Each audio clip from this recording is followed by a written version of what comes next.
Assalamualaikum. Kembali lagi sama aku, Ubay Hawani.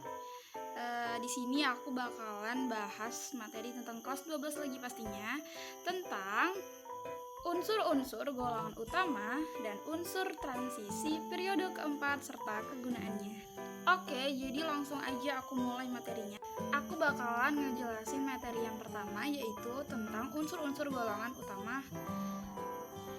Jadi, golongan utama itu adalah golongan unsur yang anggotanya itu paling ringannya diwakili oleh helium, litium, berilium, boron, karbon, nitrogen, oksigen, fluor, dan neon, seperti yang diatur dalam tabel periodik unsur kimia.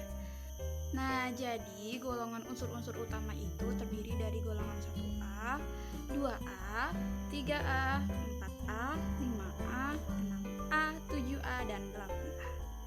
Nah, golongan 1A itu biasanya disebut dengan alkali. Golongan 2A itu biasanya disebut dengan alkali tanah. Golongan 3A itu biasanya disebut dengan boron. Golongan 4A itu biasanya disebut dengan karbon. Golongan 5A itu biasanya disebut dengan nitrogen. Golongan 6A itu biasanya disebut dengan oksigen. Golongan 7A biasanya disebut dengan halogen. Dan golongan 8A disebut dengan gas mulia. Penjelasan yang pertama, golongan 1A. Jadi teman-teman, golongan 1A itu atom-atom logam alkali mempunyai satu elektron pada kulit terluarnya. Dalam sistem periodik unsur terletak pada golongan 1A. Alkali berasal dari bahasa Arab kali yang berarti abu. Dinamakan alkali itu karena dapat membentuk basa kuat.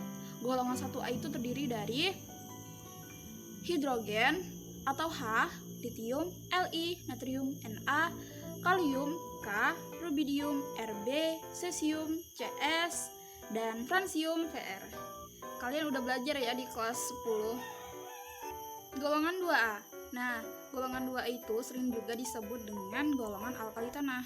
Nah, alkali tanah adalah 6 unsur kimia dalam kolom golongan 2A pada tabel periodik. Unsur-unsurnya memiliki sifat yang sangat mirip. Nah, mereka semua adalah logam berkilau, putih keperakan, agak reaktif pada suhu dan tekanan standar. Golongan 2A itu terdiri atas berilium, Be, magnesium, Mg, kalsium, Ca, strontium, Sr, barium, Ba, dan radium, Ra. Golongan 3A. Golongan 3A, unsur-unsur pada golongan 3A mencakup 1 unsur non-logam dan 4 unsur non-logam dan 4 unsur lainnya yang memiliki sifat kelogaman yang sama. Nah, unsur-unsur pada golongan 3A menunjukkan perbedaan sifat yang cukup bervariasi.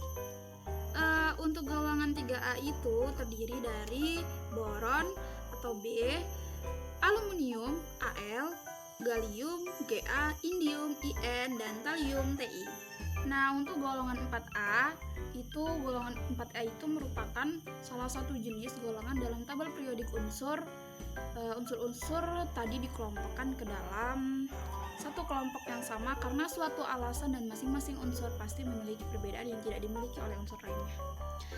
Golongan 4A terdiri atas karbon atau C, silikon atau Si, germanium atau Ge, timah, Sn, timbal, Pb. Golongan 5A adalah keluarga nitrogen. Golongan 5A mempunyai 5 elektron pada kulit terluarnya, 2 elektron pada kulit S, subkulit S, dan 3 elektron pada subkulit E. Golongan 5A itu terdiri atas nitrogen atau N, fosforus atau P, arsenik atau As, antimon atau Sb, dan bismut atau Bi. Nah, lanjut ke golongan 6A. Golongan 6A merupakan suatu unsur yang sangat reaktif. Unsur-unsur golongan 6A atau oksigen atau sering juga disebut golongan kalkogen adalah unsur kimia dalam sistem tabel periodik terletak pada urutan ke-16. Golongan 6A itu terdiri atas belerang atau S, selenium atau Se, tellurium atau Te, oksigen atau O, polonium atau Po. Golongan 7A. Golongan 7A atau golongan halogen adalah unsur-unsur yang memiliki 7 elektron valensi dengan konfigurasi elektron terluas. Golongan 7A terdiri atas fluor F, klorin Cl, bromium Br, iodin I, astatin As. Golongan 8A. Golongan 8A sering disebut juga sebagai golongan gas mulia. Disebut gas mulia itu karena unsur-unsur ini itu sangat stabil atau sangat sukar bereaksi. Golongan 8A itu terdiri atas helium, He, neon, Ne, argon, Ar, krypton, Kr, xenon atau Xe, dan radon, Rn. Nah, itu tadi penjelasan tentang unsur-unsur golongan utama. Lanjut ke penjelasan unsur-unsur transisi periode keempat. Unsur-unsur transisi periode keempat itu terbagi menjadi banyak. Yang pertama itu skandium.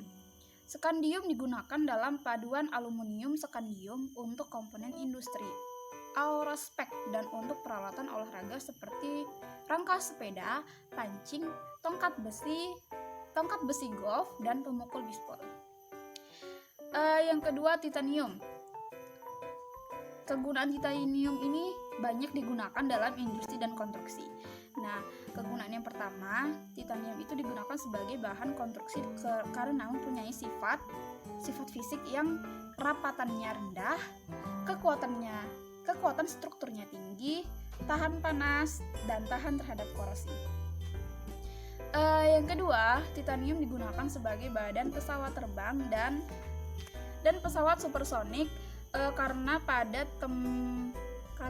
temperatur tinggi tidak mengalami perubahan kekuatan. Yang ketiga, titanium digunakan sebagai bahan katalis dalam industri polimer polietilen. Yang keempat, titanium digunakan sebagai pigmen putih, bahan pemutih kaca, keramik, dan kosmetik. Yang ketiga, vanadium. Vanadium banyak digunakan dalam industri-industri seperti untuk membuat peralatan yang membutuhkan kekuatan dan kelenturan yang tinggi, seperti per mobil dan alat-alat mesin mobil berkecepatan tinggi. Terus untuk membuat logam campuran dan oksida vanadium Va05 digunakan sebagai pembuatan katalis asam sulfat dengan proses kontak. Yang keempat, krom atau kromium. Nah, kromium ini banyak digunakan dalam kegiatan industri seperti elektroplating, penyamakan kulit, dan pengecatan yang umumnya dikenal dari senyawa kromat dan dekromat.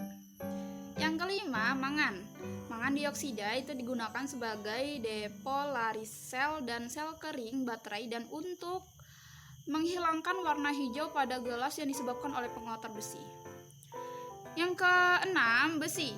Nah, kegunaan utama besi itu adalah untuk membuat baja.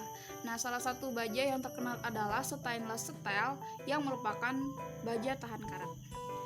Yang ketujuh, kobalt. Kobalt digunakan dalam berbagai paduan logam pada media perekaman magnetik, sebagai katalis untuk minyak bumi dan industri kimia, serta sebagai agen pengertian untuk cat dan tinta. Yang kedelapan, nikel. Nikel digunakan untuk pembuatan alloy, baterai elektrode, dan keramik. Zat tambahan pada besi tuang dan baja, pelapis besi sebagai katalis.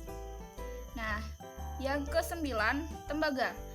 Tembaga banyak digunakan dalam kehidupan sehari-hari seperti untuk kabel listrik, bahan uang logam, untuk mesin pembangkit tenaga uap, dan untuk alloy.